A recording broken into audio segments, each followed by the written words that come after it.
साथ इस वक्त जुड़ चुकी हैं और कविता के साथ हम बातें करना चाहेंगे। कविता, कैसी हैं आप?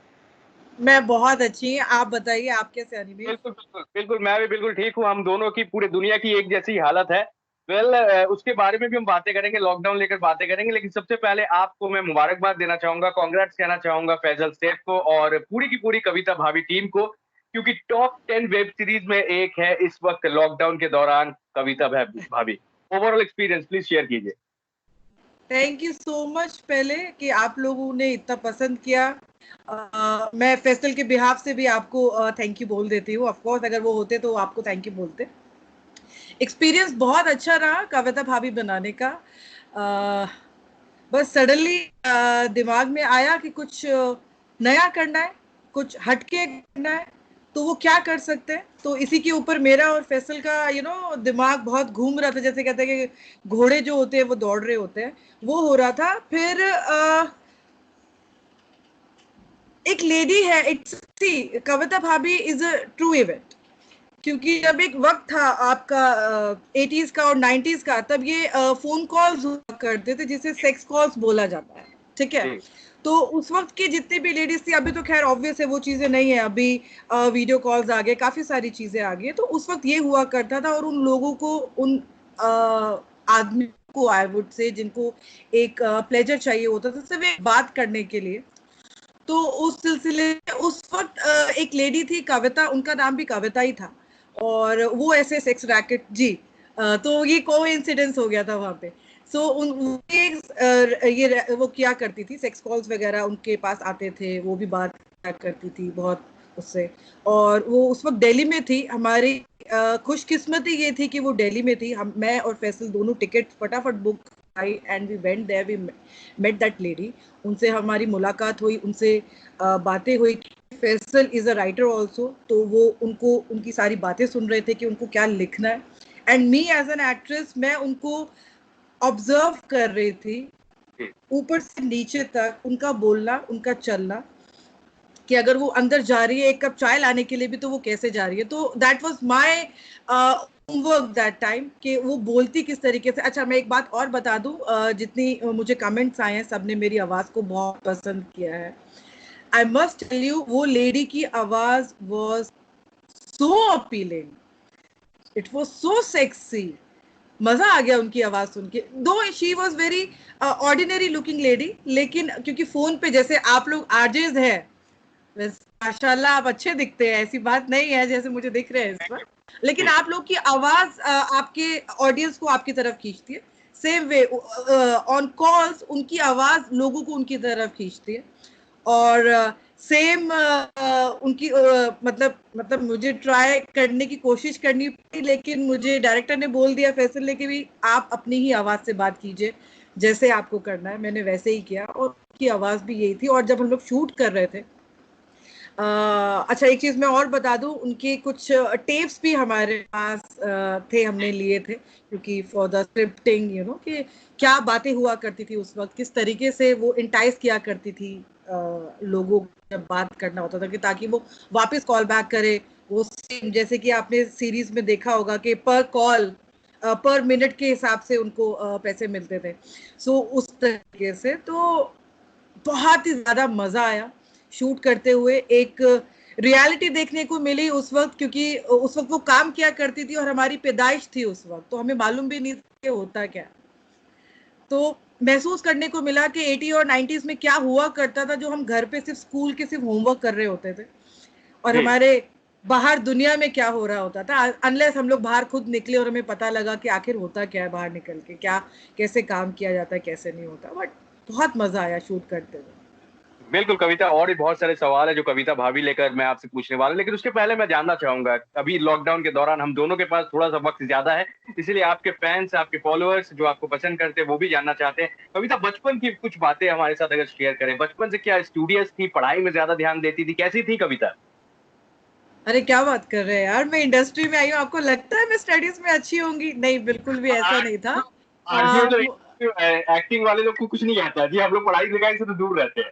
नहीं नहीं, मैं सिर्फ अपना बता रही हूँ ना, मैं और किसी एक्टर्स के बारे में नहीं बोल रही, क्योंकि हमारे ओके। इंडस्ट्री के अंदर so many, they are scholars, engineers हैं, डॉक्टर्स हैं, सो मैं उनके बारे में बिल्कुल नहीं बोल रही, मैं सिर्फ अपना बता रही हूँ कि स्टडीज में I was like you know okay okay, कि लगा कि अरे एग्जाम आ रहे तो पढ़ लो, मम्मा बोलती थी कि अरे पढ़ लो, कुछ कर लो, दुनिया में कुछ करना होगा, कामयाब कैसे होंगे, तो थोड़ा सा बुक पकड़ के बैठ जाते थे।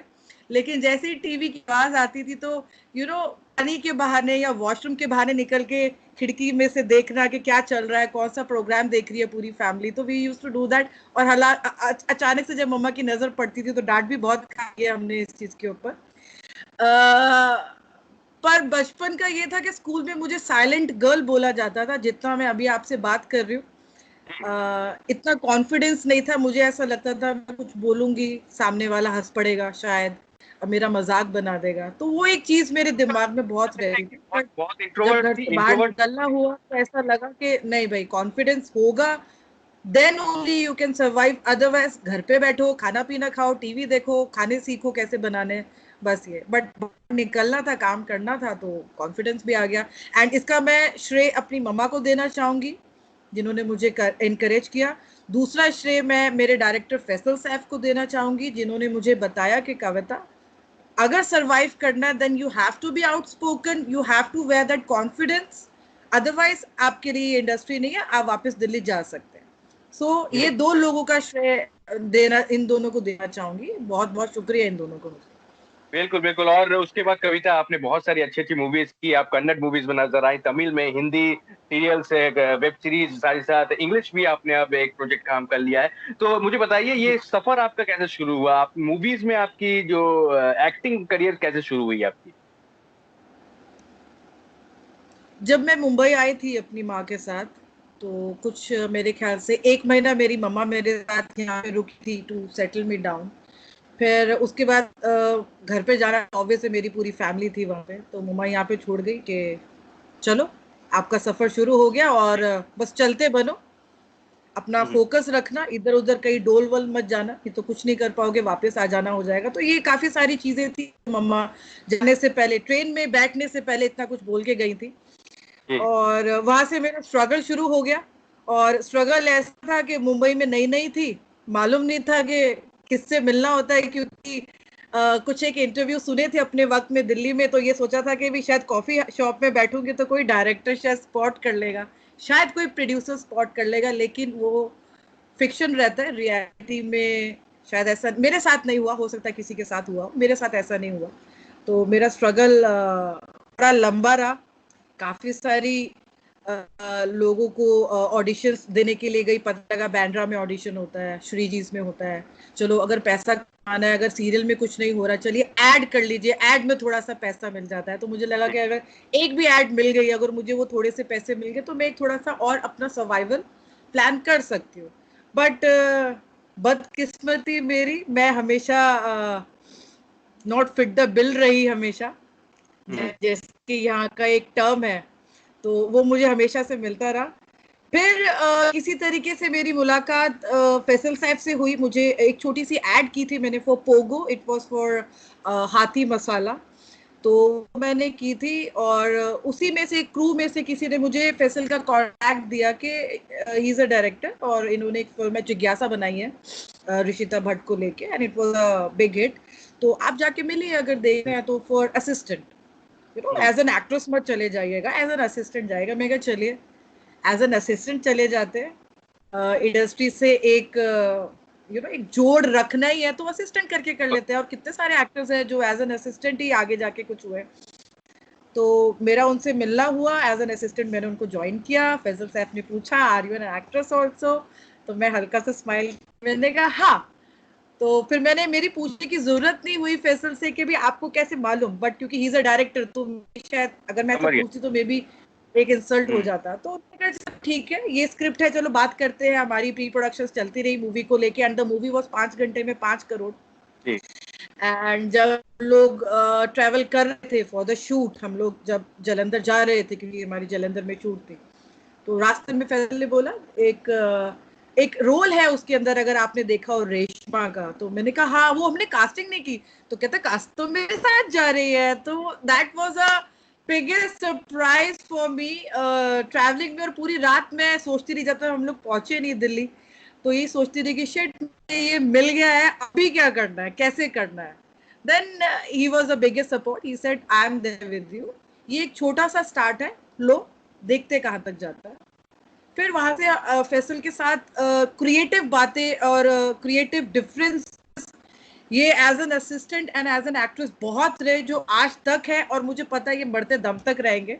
हम लोगों की दो दिन तक क्रिएटिव डिफरेंसेस के ऊपर झगड़े होते रहते हैं, आर्गुमेंट्स होते रहते हैं. खैर वहां से मेरा ये सफर शुरू हुआ 5 घंटे का.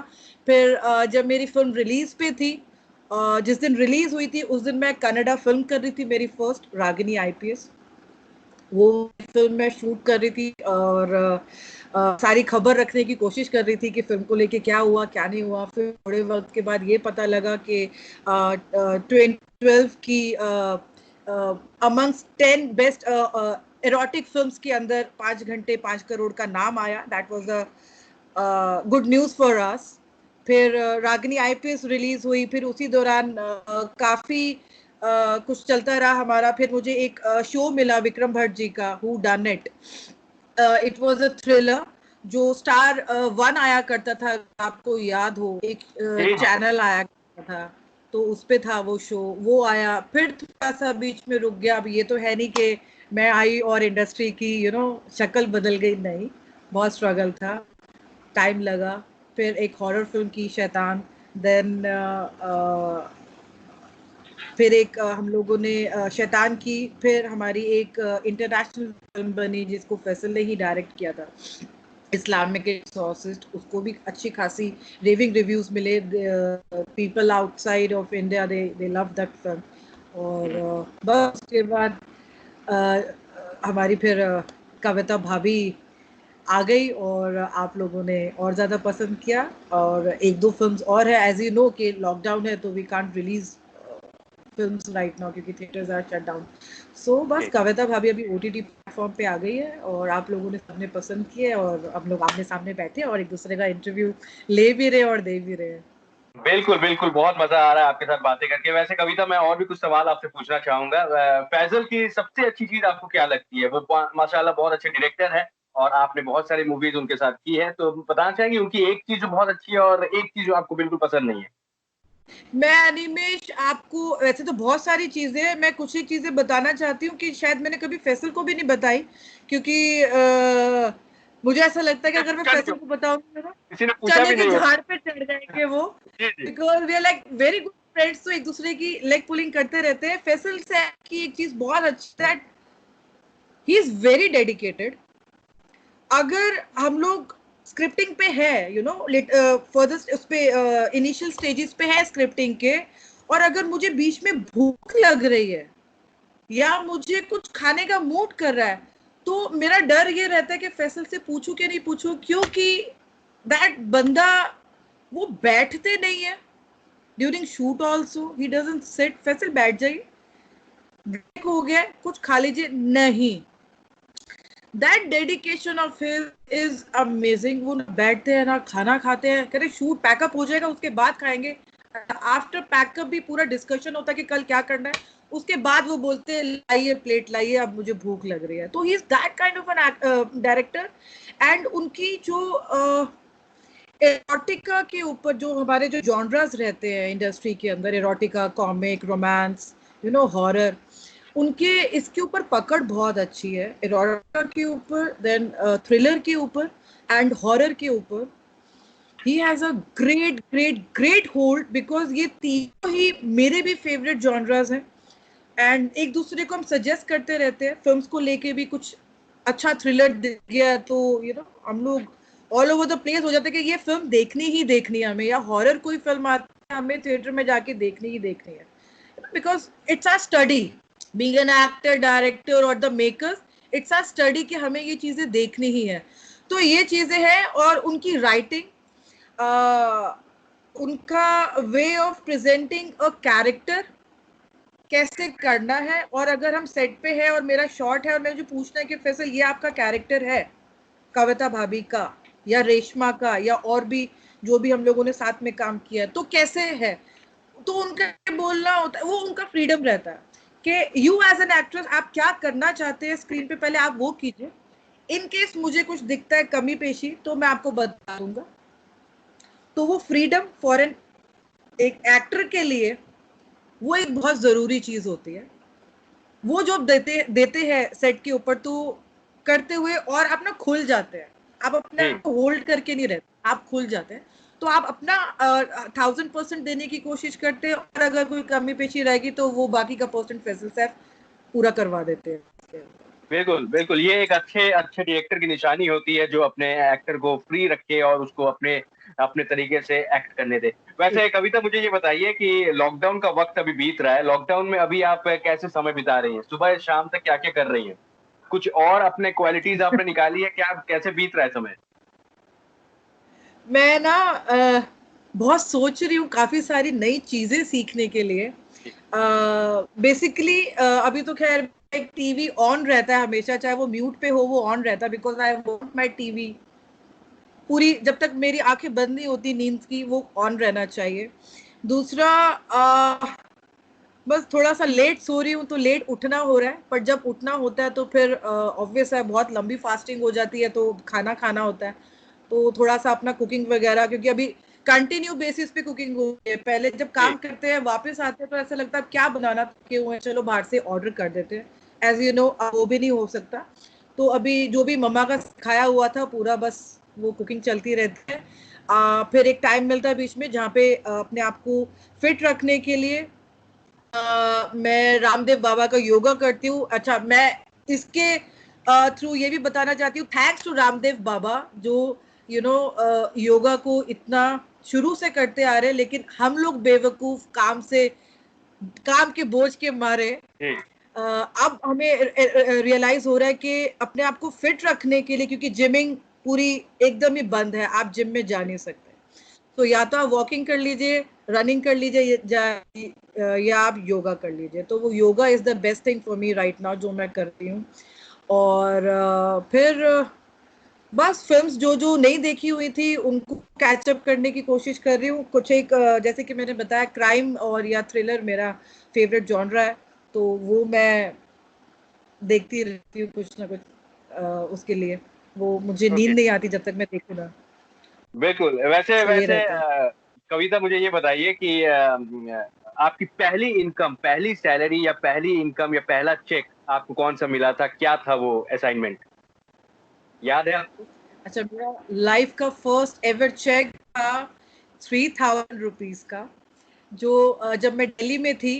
तो अभी दिल्ली में कुछ समझ नहीं रहता जैसे बॉम्बे में, लेकिन दिल्ली का एक डिफरेंट तरीका है काम करने का। वहाँ पे रैम्प शोज काफी होते हैं, वहाँ पे सीरियल्स काफी बनते हैं, वहाँ पे आपके वीडियो शूट्स काफी होते हैं, म्यूजिक वीडियोस एंड ऑल। तो मेरी किसी से मुलाकात हुई थी, he is still a friend. उनसे मुलाकात हुई थी और उन्होंने मुझे एक डायरेक्टर से मिलवाया था। उस टाइम एक नया हीरो पोक लॉन्च हुआ था, हीरो होंडा का एक नया मॉडल था जो लॉन्च हुआ था, और वो हमने एक गांव में जाकर शूट किया था। दैट वाज 10 मिनट्स का एक मिनी फिल्म थी जिसको उस वक्त बोला जाता था, आज शॉर्ट स्टोरीज बोलते हैं, वहां पे मिनी फिल्म थी जो मैंने की थी।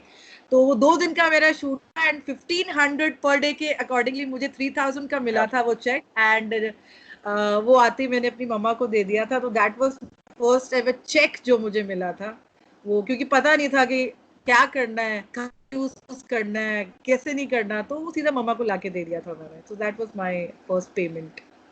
क्या बात है। तो फ्यूचर की क्या प्लान की है कविता, जैसे आपने बताया कि आपके 2-3 मूवीज अभी आने वाले हैं, आपने प्लान कर रखे हैं, साथ ही साथ नेटफ्लिक्स इंडिया में भी आपके कुछ शुरू होने वाले वेब सीरीज और शुरू होने वाला है, ऐसा कुछ प्लान है या फिर आप शूट वाली देखिए, है? वेब सीरीज एक कविता भाभी तो ऑलरेडी ऑन है अपना उल्लू पे एंड एमएक्स प्लेयर पे। एक और हमारे 4 वेब सीरीज अभी और आने वाले हैं, उल्लू पे ही आने वाले हैं। अच्छा, not me as an actor only, me as an producer also, जो उल्लू के ऊपर आने वाला है। और एक भूख करके है एक वेब सीरीज, उसके अंदर मैं हूँ again the same co-star of mind from Kavita Bhabhi season 1 and 2 also, mister Nishant Pandey. तो वो भी है उसके अंदर। एंड और जो फिल्म्स मैंने आपको बताई है उसके लिए भी थोड़ा सा टाइम लगेगा अनलेस अपना लॉकडाउन खुले। और दो जो इंटरनेशनल फिल्म्स की है, वन इज मैक्स की gun and another one is Rolong. It's horror film, my favourite genre and thriller. So उसकी भी वेट हो रही है. बाकी जो OTT प्लेटफॉर्म्स के लिए है वो अभी 4 वेब सीरीज है. वन इज अशुद्धि and one is blue whale and भूख एंड वन मोर, मुझे सॉरी नाम याद नहीं आ रहा अभी. इतने तो मैं सारे आपको काम आप बताती हूँ. कर रहे हैं कि आपको नाम याद नहीं रह रहे.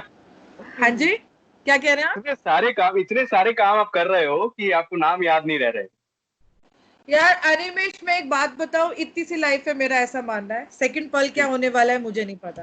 तो जो आपको लाइफ दे रही है उसको फटाफट आप ग्रैब करते बिल्कुल. जाइए और अपने पॉलिसीज के, अपने नॉर्म्स के अकॉर्डिंगली उसको करते रहिए. क्योंकि अगेन, जैसे कि शाहरुख सर ने बोला है, कल हो ना हो, तो जितनी जल्दी बिल्कुल. आप कर सकते हैं बस करते रहिए और सच्चे दिल से जितना डेडिकेशन है बस डाल दीजिए, पैशन है डाल दीजिए काम पे. और बाकी तो लोगों को पसंद आना ना आना वो उनके ऊपर ही है, क्योंकि सबसे बड़ा जज वही लोग हैं, उसके अलावा और कोई नहीं है. क्योंकि मुझे मेरा काम ऐसे लगेगा मैंने शोले बना दी या मुगले आजम बना दी, हम्म, बट एट द एंड वो ऑडियंस है जो बताएगी कि आपने बनाया क्या आखिर.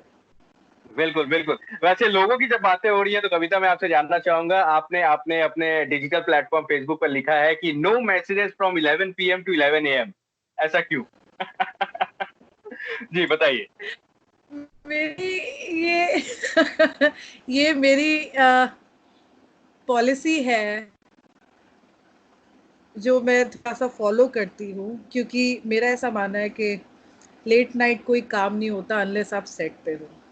तो अगर हम्म. मैं घर पे हूँ, अगर आपको इम्पोर्टेंस, मतलब अगर आपको कोई इम्पोर्टेंट बात है, अगर आपको मुझे कास्ट करना है या किसी भी चीज़ के लिए आपको मुझे अप्रोच करना है फॉर एनी सब्जेक्ट, आप मॉर्निंग में कॉल कीजिए ना, सुबह फोन कीजिए, हम लोग बात करेंगे आराम से. अच्छा, सुबह का 11 का इसलिए क्योंकि मुझे नहीं पता मैं कितने बजे सोऊंगी और कितने बजे उठूंगी.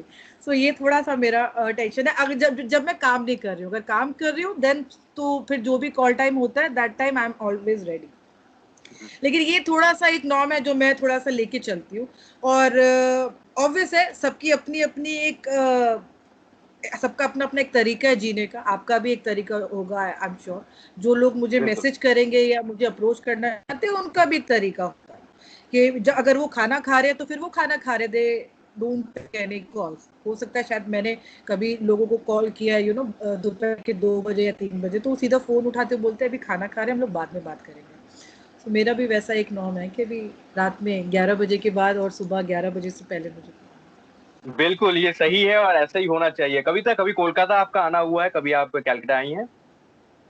नहीं, मेरा कभी आना नहीं हुआ. और मैं बिल्कुल आना चाहती हूँ कि क्योंकि इंडिया में रह रहे यार, इंडिया की सारी सिटीज नहीं देखे तो फिर लानत है मुझ पर. छोटे मोटे देख पाई हूँ अभी, जितने भी देख पाई हूँ. पर मैं हर जगह जाना चाहती हूँ. कोलकाता भी आना चाहती हूँ क्योंकि मुझे वहाँ पे काली माँ के मंदिर आना है, मुझे दुर्गा माँ के मंदिर मुझे आके आशीर्वाद लेना है. और मुझे और भी बहुत सारी जगह जाना है, मतलब पूरा वर्ल्ड घूमना है यार वैसे तो, लेकिन सबसे पहले इंडिया को एक्सप्लोर करना है, उसके बाद बाहर की सोचेंगे. बिल्कुल कविता, हम चाहेंगे कि लॉकडाउन खुलने के बाद, सब कुछ नॉर्मल होने के बाद आप कोलकाता शहर जरूर आएं. थैंक यू सो मच हमें समय देने के लिए. कुछ कहना चाहेंगे आपके फैंस जो आपको सुन रहे हैं, उन सभी के लिए कोई मैसेज रहेगा, उनसे कुछ कहना चाहेंगे, देख रहे हैं? फैंस के लिए यही मैसेज है कि इस वक्त जो माहौल चल रहा है इसको बहुत सीरियसली लीजिए. क्योंकि देयर आर पीपल जो रूमर्स बता रहे हैं इन चीजों को. ऐसा नहीं है, क्योंकि काफी लोग ऐसे हैं जो अपनी जान दे रहे हैं, काफी लोग ऐसे हैं जो अपनी इस वक्त लाइफ को अपनी सांस लेने के लिए भी जूझ रहे हैं, जिनको ये कोरोना वायरस हुआ है. सो घर पे रहिए, सेफ रहिए. जो जो अपनी मोदी जी बोल रहे हैं प्लीज उसको फॉलो कीजिए. ये हमारी वेलबींग के लिए, ये हमारे ही लिए. ऑब्वियस अगर हम लोग बाहर निकलेंगे, कुछ हमें अगर अगर कोरोना लग गया तो उसमें मोदी जी को कोई फर्क नहीं पड़ेगा क्योंकि वो अपने आप को साफ रख रहे हैं. हम लोग नहीं रखते क्योंकि हमें बाहर निकलना. तो वो नहीं होना चाहिए. घर के अंदर रहिए, स्वस्थ रहिए, अपने आप को साफ रखिए. खाना खाने से पहले उसको अच्छे से धोइए, जितनी भी सब्जियां हैं, जितने भी फल हैं. सैनिटाइज रहिए, हाइजीन रहिए. और लोगों को प्यार करते रहिए. हेटेड अपने दिल से निकालिए. मम्मी पापा को बहुत बहुत बहुत प्यार दीजिए. डेली उठिए, आई लव यू बोलिए उनको आपके मुंह से. कुछ, या आपकी एनर्जी डाउन नहीं हो जाएगी अगर आप उनको आई लव यू बोल देंगे, उनके थोड़े से पैर सर दबा देंगे। तो just love your parents, love your family, love your self, be safe, B clean and follow your heart. बिल्कुल। थैंक यू सो मच कविता, हमें समय देने के लिए, फ्रेंड्स एफएम के साथ बातें करने के लिए। मैं चाहूंगा कि आने वाले दिनों में भी आप अच्छे अच्छे प्रोजेक्ट्स में काम करते रहें, हम सबको एंटरटेन करते रहें। All the best and you are the best. Thank you so much. Thank you so much, Animesh. You too, take care, please. Thank you so much, take care, Lovely all the best, speaking thank you. with you. Lovely speaking with you.